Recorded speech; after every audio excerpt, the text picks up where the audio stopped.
Ok. Voy a un poco a hacer una pequeña referencia a el tipo de formación que tenemos acá en Venezuela, por cuanto tenemos rango constitucional en cuanto a la formación de los órganos de policía, ¿verdad? En la Constitución de la República Bolivariana de Venezuela, en el artículo 332, se prevé la creación por parte del Estado de un cuerpo de investigaciones científicas, penales y criminalísticas y un cuerpo de policía nacional, ambos desde la perspectiva civil, ¿de acuerdo? Ahora bien, en esta formación de estas dos policías,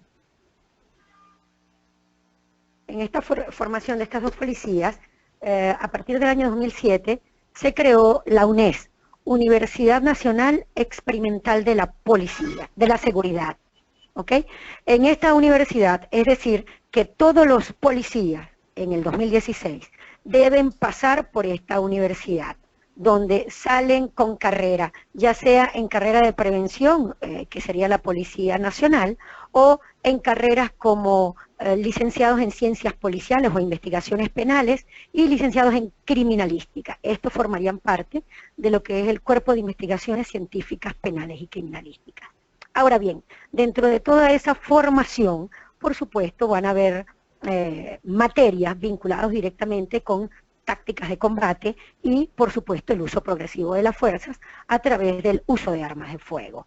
Y durante toda esa formación, en una primera instancia, son de 3 años para salir como TCU en cualquiera de las áreas ya mencionadas, y posteriormente, estando trabajando como funcionarios activos, estudian de noche el resto de la carrera para salir licenciados, con carreras de 5 años. Ahora bien, aunado a esta formación, dentro de lo que es la constitución de la policía, pues también tenemos entrenamiento y reentrenamiento dentro de la policía. Y para darnos o estar al tanto de la conformación del respeto de los derechos humanos y, por supuesto, de salvaguardar la posición del Estado a través de nuestra actuación enmarcada dentro de los protocolos existentes en la ley y, por supuesto, de los protocolos a nivel internacional en materia de derechos humanos. Ahora bien, hablar de los hechos vinculados a la resistencia a la autoridad trae consigo la legitimidad por parte del Estado de salvaguardar el interés preponderante, ¿verdad?, de salvaguardar o no colisionar, si se quiere, los derechos vinculados con la vida, aun cuando en esta resistencia a la autoridad pierda la vida, en este caso, quien ataque de manera ilegítima al Estado, representado obviamente por algún funcionario policial. Ahora bien, es importante resaltar que los funcionarios policiales efectivamente deben actuar ajustado a derecho. Ajustado a derecho quiere decir establecidos o actuar de acuerdo a los protocolos previstos en las leyes, vigentes. En este caso, tenemos el Código Orgánico Procesal Penal, que establece en el 119 los protocolos de actuación policial. Y entre otras cosas, también tenemos protocolos de actuación en materia de investigación criminal.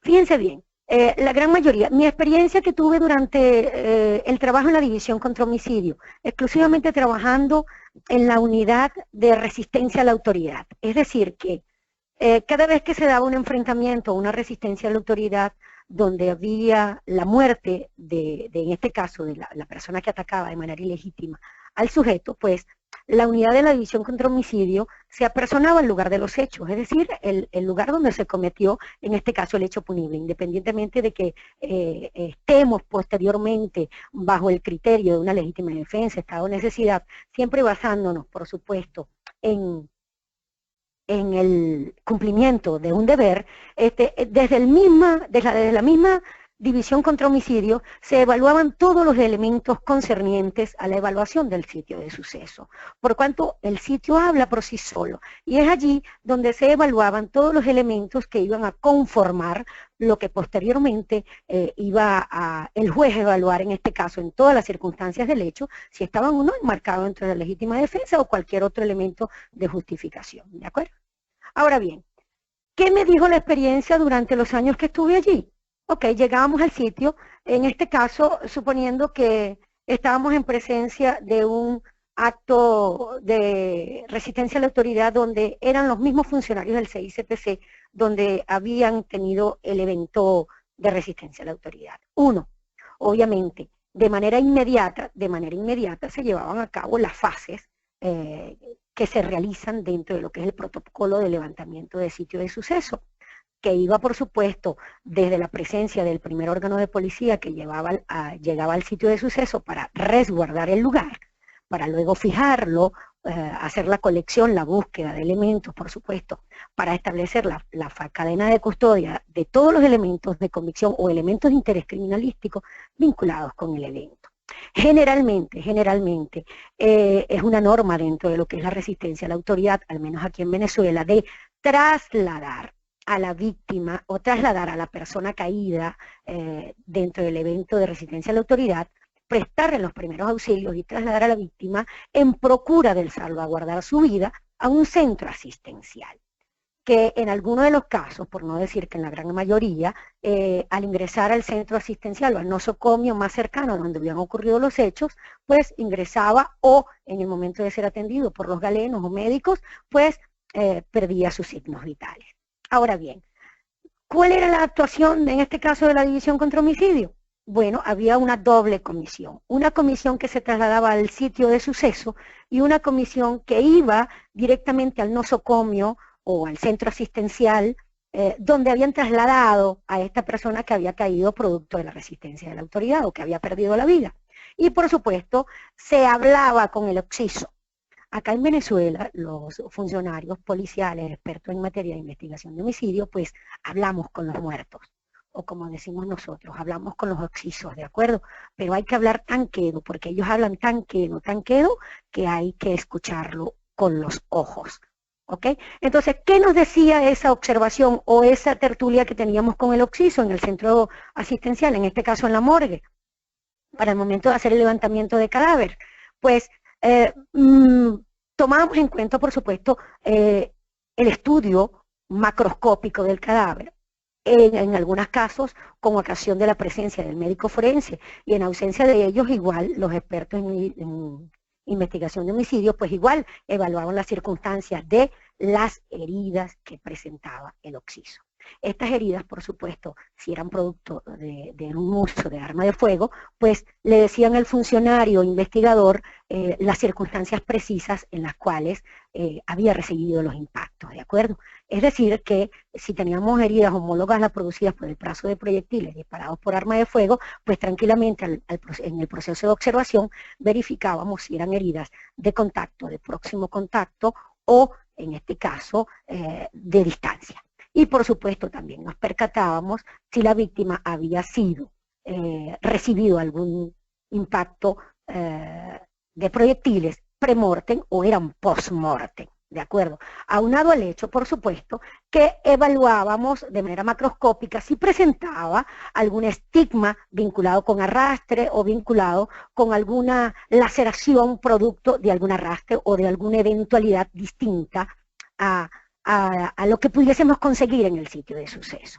Ahora bien, una vez evaluado todas las circunstancias vinculadas con el occiso, nos trasladábamos para unirnos al levantamiento del sitio de suceso con la comisión ya presente allí. Obviamente que este levantamiento de cadáveres duraba ciertas horas, quizás 2, 3, 4, incluso 5 horas, dependiendo de la magnitud de los hechos y de la importancia del lugar. Eso sin contar si estuviésemos en presencia de un lugar de alta peligrosidad y donde el peligro inminente estaba presente en todas circunstancias. En esas circunstancias especiales, pues se tomaban otro tipo de medidas, ¿ok? Sin embargo, vamos a suponer que era una circunstancia donde pudiese esperarse la comisión que llegara el resto de las comisiones a evaluar el lugar. En este momento estoy hablando de las circunstancias cuando la división los sitios, ¿ok? Una vez que llegamos al sitio de suceso, pues lo primero que se hace es tener un coloquio, tener una entrevista con los funcionarios actuantes del procedimiento de la resistencia a la autoridad. En esa primera contacto con el actuante, De inmediato, por supuesto, suministraba las características de sus armas de fuego, se identificaba plenamente a los funcionarios actuantes en el procedimiento, es decir, que de una u otra manera estaban plenamente identificados dentro de lo que es el procedimiento, ¿ok? Y por supuesto el procedimiento se iniciaba por un delito contra la cosa pública y contra las personas, ¿ok? Es decir, por homicidio. Ahora bien, se dejaba constancia en actas de la primera versión de los hechos dadas por los funcionarios actuantes, es decir, la sofisma que ellos establecían con respecto al procedimiento. De manera inmediata, en esa primera versión dada por los funcionarios, el funcionario investigador se percataba si su versión estaba acorde con lo que habían hablado con el occiso ya. Y era allí en el mismo sitio de suceso si se percataban que se trataba de una verdad o una versión que concordaba con los hechos visualizados con el occiso y con el mismo sitio de suceso, o se trataba de una sofisma, es decir, una versión ajustada a derecho dentro de parámetros que no correspondían a los elementos propios de la investigación criminal. Ahora bien, ¿cuáles son los elementos de convicción o las primeras actuaciones urgentes y necesarias que se realizan en el sitio de suceso en caso de la resistencia a la autoridad? Obviamente se hacía la inspección técnica del sitio de suceso, basada por supuesto en la fotografía forense, con una acta por escrito, dejando constancia de todas las circunstancias y los elementos vinculados al delito. Y por supuesto, en esa acta de inspección técnica se dejaba constancia de toda y cada una de las evidencias físicas de interés criminalístico a través de la cadena de custodia. Todo aquello que estaba en acta y que no estaba en la inspección técnica ni en el acta de levantamiento del sitio de suceso, eso no tenía valor. Por cuanto debe anexarse al procedimiento penal o al procedimiento de investigación penal desde el propio sitio de suceso. Ahora bien, otro de los experticias urgentes y necesarias que se realizan en el sitio de suceso en caso de resistencia a la autoridad es la planimetría en el propio sitio de suceso, obviamente, ¿no? Y todas las experticias vinculadas con la balística y, por supuesto, en este caso, vinculados con el hecho, se hacía la trayectoria balística. Esta trayectoria balística, por supuesto, evaluada por el experto balístico criminalístico, iba a determinar con el estudio del protocolo de autopsia médico-legal, la inspección técnica y la planimetría, la posición de la víctima, el victimario, la posición del arma de fuego para el momento de ocasionarse el disparo. Ahora bien, era importante también evaluar si el occiso presentaba alguna herida homólogas a las producidas por el paso de proyectiles por arma de fuego con condiciones o con características de entrada, orificios de entrada, ¿de acuerdo? Y que éstas estuviesen en la parte frontal o en la parte frontal del individuo o, por supuesto, en la parte dorsal del individuo. Esto indicaba, por supuesto, que estaría de una u otra manera en problemas el sujeto que estuviese vinculado con los hechos. Ahora bien, esto en cuanto al procedimiento en el sitio de suceso. Es importante resaltar que después del 2008-2009 para acá, Venezuela ha vivido una transformación terrible a nivel de niveles de violencia. Y antes de esa fecha, incluso antes del 2008, había cierto respeto y consideraciones especiales a la presencia policial en cualquier sitio donde se presentara cualquier cuerpo de policía. En este momento histórico del país, la delincuencia está desbordada. Y no es menos cierto que, a pesar de que no hay estadísticas formales, una ONG, Organización de la Violencia en Venezuela, que es la OVB, plantea ciertas estadísticas donde en el año 2014 más de 268 funcionarios han sido víctimas de la violencia. Y donde el primer semestre del año 2015 hubo de 120 policías, 35 militares y 11 guardaespaldas con muertes violentas. Y la causa o el móvil del hecho es el robo de las armas y, por supuesto, el robo propiamente dicho de cualquier otro bien. Esto nos da un panorama bien certero de lo que está enfrentando la policía a nivel de delincuencia en este país. Y eso indica, por supuesto, que estar acorde con los nuevos tiempos y con los altos niveles de violencia que está llevándose a cabo en Venezuela, ponen en desventaja al Estado. Y digo que ponen en desventaja al Estado porque el cuerpo de policía es el Estado propiamente dicho, quien da la cara para el resguardo de la sociedad. Ahora bien, no es menos cierto que a partir cuando estaba el presidente Hugo Rafael Chávez Frías en la presidencia, él tenía una connotación o una filosofía de gobierno vinculado con un protocolo de revolución o cambio de sistema revolucionario. Y dentro de ese protocolo, él mencionaba en alguna de sus alocuciones que mencionaba o consideraba que la violencia no era mala, y que el uso de la fuerza de la policía iba en contra de las luchas sociales, porque enmarcaba una diferencia racial en la lucha social, razón por la cual la intervención policial dentro del orden público de manera permanente era una facultad o una estrategia de gobiernos de la derecha. Todo esto lo llevó a crear, o durante todo este periodo de gobierno, ahora con Nicolás Maduro en el gobierno, con el presidente Nicolás Maduro, desde el año 1999 hasta el 2016, se han llevado a cabo 23 planes de seguridad por parte del Ministerio de Interior y Justicia y Paz. Entre esos planes de paz tenemos desde el año 2011, 2012 para acá, las famosas zonas de paz. Estas zonas de paz involucraban a que grupos organizados de cada sector de determinado municipio conformaran equipos para resguardar sus comunidades, y donde se dio dentro de esos planes de paz el recabar armas de fuego por la propia voluntad, ¿de acuerdo? Dándole algunos beneficios o algunas concesiones especiales, ¿ok? ¿Qué nos llevó esto?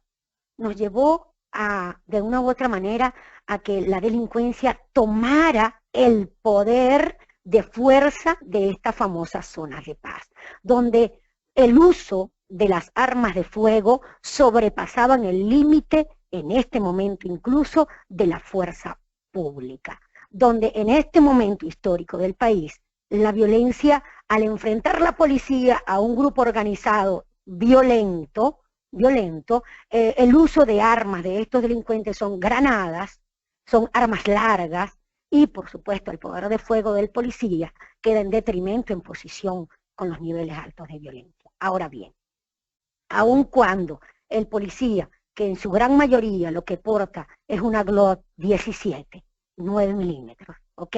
El poder de fuego con armas largas y con granadas, pues lo que está es en inminente peligro en todo momento. Porque ahora una de las filosofías delincuenciales en este momento en Venezuela es tengo cartel o tengo poder o tengo un nivel dentro del sistema delincuencial si mato a un policía y si mato a alguien que sea un policía reconocido. Llegó incluso a escucharse dentro de algunas notas de prensa que los pranes o jefes de bandas delincuenciales ofrecía cierta cantidad de dinero el que matara un policía. Y si era del SEBIN, que es la Policía Política del Estado, o si era de la Guardia Nacional, o si era del Cuerpo de Investigaciones Científicas, Penales y Criminalísticas, tenían unas cuotas especiales de pago. Todo esto nos lleva solamente a entender que estamos en un sistema donde los niveles de violencia son terribles. Es bien importante saber que tengamos la presencia del juez Brea acá, que inmensamente agradecida por su presencia acá, porque tiene una visión en este momento bien claro de cómo se están llevando a cabo ahora las cosas a nivel jurisdiccional en cuanto a esto. Y sabemos que ya el policía no tiene miedo ya de enfrentar al delincuente, no, es que no le queda otro remedio, es que no le queda otra salida, es que no le queda otra alternativa. Tomé nota de algo que mencionó Ernesto, y Ernesto, comenzando el taller, dijo, El policía tiene miedo a utilizar su arma y cuando la utiliza se equivoca. Aquí en Venezuela el policía no debe tener miedo porque el peligro al estar en la calle o al salir en búsqueda de algún delincuente, ya sea con una orden de aprehensión o porque estamos en un delito flagrante, pues si tiene miedo es hombre muerto. Porque el miedo te da las dos oportunidades. O te congelas y te matas en el procedimiento, y te matan en el procedimiento, o accionas y reaccionas para salvaguardar la vida tuya y la de terceras personas, ¿ok? Ahora bien, este miedo no es otra cosa que entonarse con la adrenalina del momento. Estar en la calle, accionar un arma de fuego. Nosotros acá en la policía teníamos un código. Cuando un policía saca un arma de fuego es porque se encuentre en peligro inminente de muerte de él o de sus terceras personas y debe disparar. Pero en cuestiones de segundo, me dice, creo que Antonio estaba mencionado que 1,5 segundos para accionar, efectivamente es así. Por esa razón es que es tan importante la formación que tiene el policía, pero no solamente la formación táctica operativa, sino la información que maneja desde su posición como policía, porque no es solamente accionar el arma, matar mata a cualquiera. Lo importante es, dentro de mi actuación policial, matar y que esa muerte no constituya un delito, sino que esté ajustado a ciertas circunstancias que prevalezca el poder del Estado en ello. Y sabemos que dadas las mismas circunstancias, el mismo ímpetu del momento, el mismo poder de fuego, las mismas circunstancias de terror, que más que miedo pudiese ser terror en presencia de una granada o de unas armas largas, encontrarnos muertos en los próximos segundos de la actuación. Entonces va mucho más allá del miedo, va en que tiene que prepararse y estar ajustado a derecho. De hecho, yo estando en procedimientos policiales, en una oportunidad estando en un barrio de alta peligrosidad, el doctor Germán posiblemente sepa de qué voy a hablar, San Agustín del Sur, barrio Los Mangos, la parte alta de San Agustín del Sur, estábamos buscando una banda denominada Corino, la banda de la muerte, tenía 115 homicidios en su historial, era una banda que realizaba delitos vinculados con el robo de vehículos, con el secuestro y con secuestro express. Y eran las 4 de la mañana e íbamos a hacer unos allanamientos en ese sector para buscar algunos elementos de convicción vinculados con la muerte de un inspector jefe del CICPC, jefe de un despacho, que le habían dado muerte una noche anterior. Y eran las 4 de la mañana, era un callejón y somos 5 personas los que estamos allí.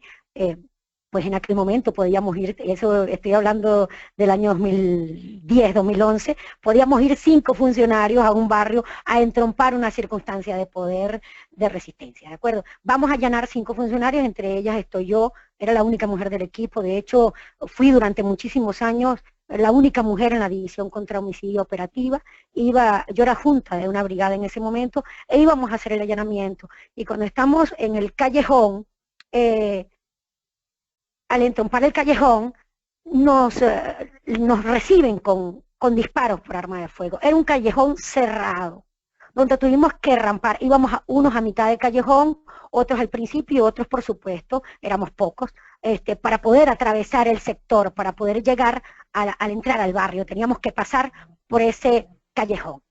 Y tuvimos que rampar allí para poder, obviamente, hacerle frente al poder de fuego que nos estaban dando. Entre otras cosas, quienes conocían el territorio del sector son los delincuentes, viven y conviven en el sector. Es decir, que en el momento que nosotros salimos del callejón y nos dispersamos, al dispersarnos solamente quedamos 1 o 2 juntos para hacer el entrompo de 2 o 3 callejones más.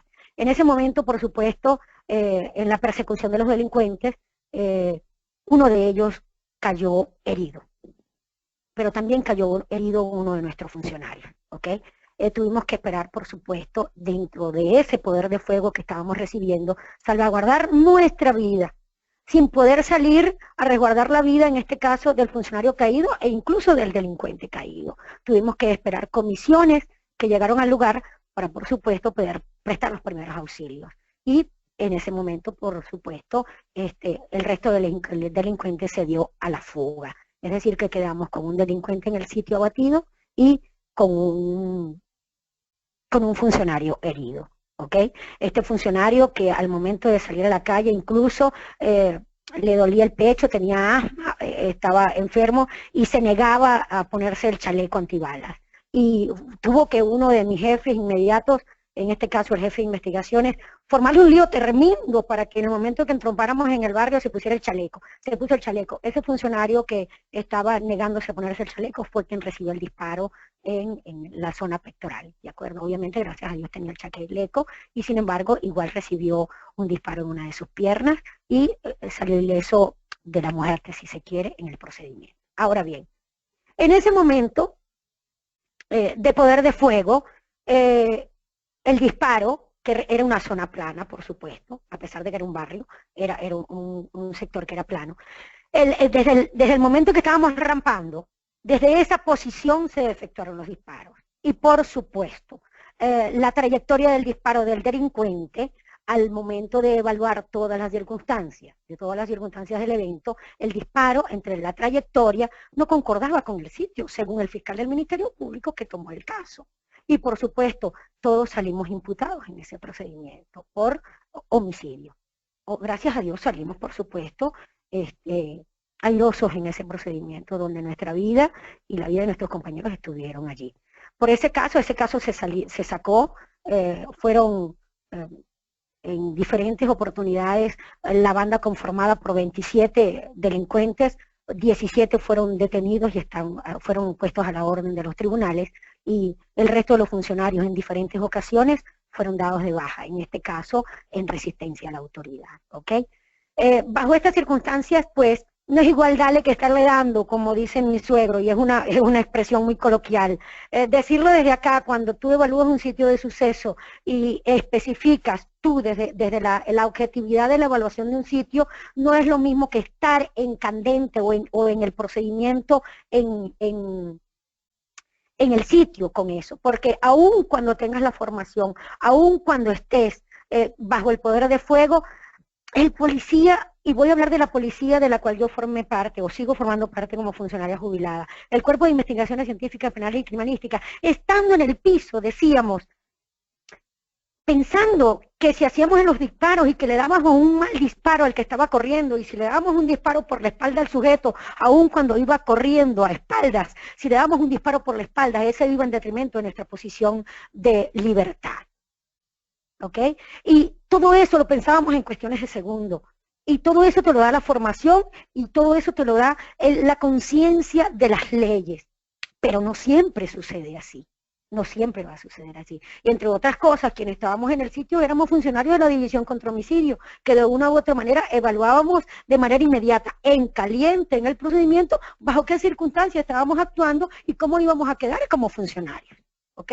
Entonces, por eso es que generalmente cuando alguien está involucrado en un procedimiento de resistencia a la autoridad, de manera inmediata sacamos al funcionario involucrado en el procedimiento, lo mandamos al despacho policial para que sea en el despacho que él haga su narrativa y no en el sitio.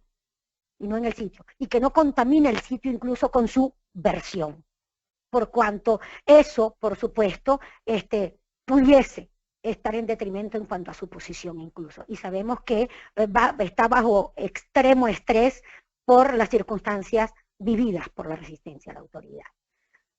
Ahora bien, a partir del 2012 es el Ministerio Público, al menos en Caracas, a pesar de que existen diferentes unidades de criminalística y unidades técnico-científicos a nivel nacional, no en todos los estados los inicia el Ministerio Público, a menos que sea un caso de relevancia, ¿de acuerdo? Un caso de relevancia, y donde se patente desde el propio sitio de suceso una irregularidad en el procedimiento por resistencia a la autoridad. ¿Y cuál sería esa irregularidad?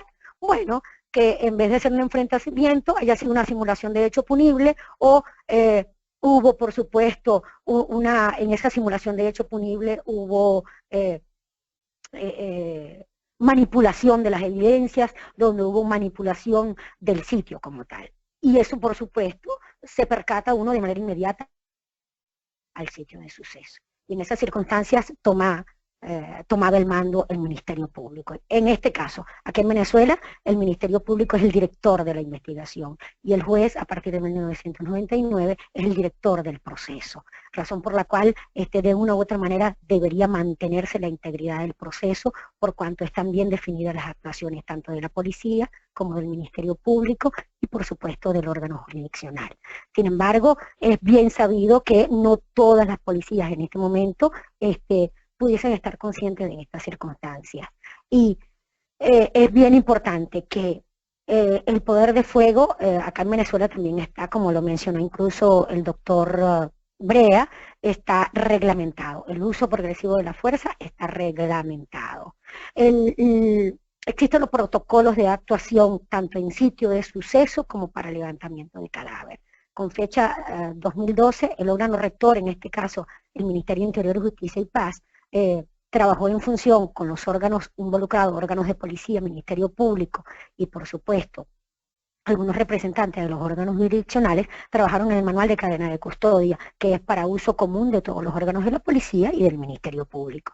Y por supuesto tenemos el protocolo de actuación conjunta entre el CICPC y el SENAMEC, Servicio Nacional de Medicina y Ciencias Forenses, donde se prevé todos los protocolos de actuación en materia de investigación criminal. Y, por supuesto, ajustados a esos protocolos, pues la misma investigación habla.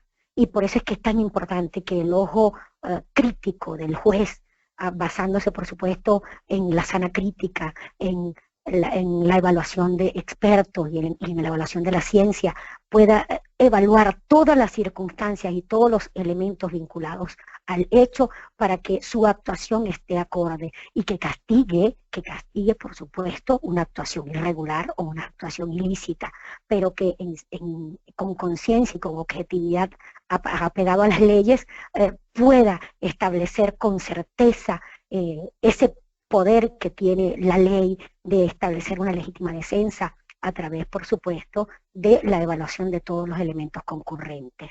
Es bien importante. La seguridad del policía no es su poder de ataque, no es su chapa ni su pistola. La integridad y la seguridad de un policía está en su actuación vinculado a los estatutos y a los protocolos existentes y que lo enmarca dentro de una actuación legal de la ley. Dejarse llevar por eventos viscerales, por sensaciones viscerales, dejarse llevar por emociones, por rabia y por odio o por circunstancias adversas, lo pone en desventaja con la ley.